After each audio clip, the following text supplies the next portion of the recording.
आपका अगर झगड़ा होगा, मेरी संपत्ति का अगर झगड़ा होगा, वेणुगोपाल जी आपकी संपत्ति का किसी से झगड़ा होगा तो कहां जाते हैं आप? खतियान देखने के पास? किसके पास जाते हैं? वही डिस्ट्रिक्ट मजिस्ट्रेट के यहां, वही डिस्ट्रिक्ट मजिस्ट्रेट की अदालत में जाते हैं। एक आम मुसलमान भी आज की तारीख में, आम नागरिक अगर मुसलमान का है और उसकी व्यक्तिगत संपत्ति पर कोई विवाद होता है तो वो जाता है डिस्ट्रिक्ट मजिस्ट्रेट के यहाँ और वहीं से उसको न्याय मिलता है। तो आम मुसलमान डिस्ट्रिक्ट मजिस्ट्रेट के दफ्तर में जाएंगे, उनको न्याय मिलेगा। अब वक्फ को नहीं जाना है, इसलिए कि वक्फ की जमींदारी है। पूरे वक्फ की संपत्ति पर उसको समाप्त करने का काम, पारदर्शिता लाने का काम नरेंद्र मोदी की सरकार ने किया है। इसका स्वागत करना चाहिए, इसका विरोध नहीं होना चाहिए। अब आप कह रहे हैं कि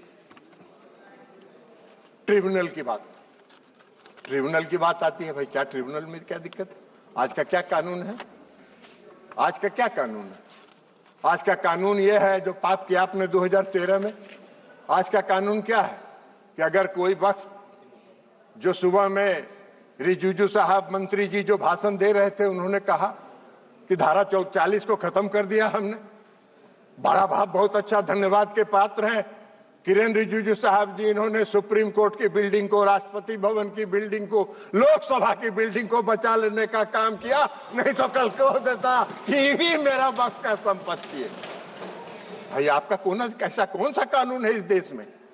इस देश में ऐसा कहीं कानून होता है? कोई प्रजातांत्रिक, हम आजादी के बाद से इतने दिनों से इस देश को चला रहे हैं। कौन सा इस देश में ऐसा कानून है कि वक्फ ने जिस पर रख दिया हाथ, वक्फ की संपत्ति हो गई?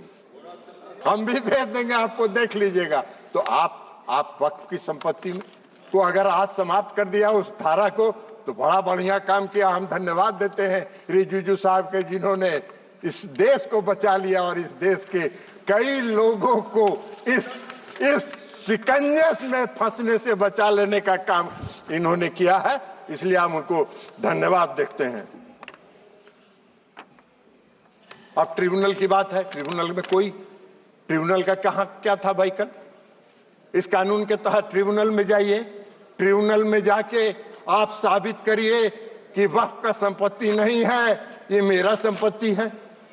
और उसको 5 साल तक, 10 साल तक ट्रिब्यूनल सुनता रहेगा और एक बार ट्रिब्यूनल फैसला दे दिया कि वक्फ वाले सही है, अब फिर कहीं नहीं जाइए, फिर उसी में रिवीजन फाइल करिए। यही तो आज का कानून था, जिसको खत्म करके इस सरकार ने पारदर्शिता लाने के लिए सिर्फ इंडिविजुअल को भी नहीं, अगर वक्त को भी कोई शिकायत है तो वह भी अपील में जा सकता है, उसको भी आजादी मिल गई है। दो तरफा मामला साफ है। अब चलिए, जो सही होगा वही होगा और यही काम नरेंद्र मोदी जी करते हैं, पारदर्शिता लाते हैं। आपको पारदर्शिता से चिढ़ है, आपको पारदर्शिता से नफरत है, तो इसमें मोदी जी क्या करें? उनका चेहरा आपको खराब लगता है तो मोदी जी क्या करेंगे? आपको पसंद नहीं है, उनके काम की प्रशंसा किया करिए।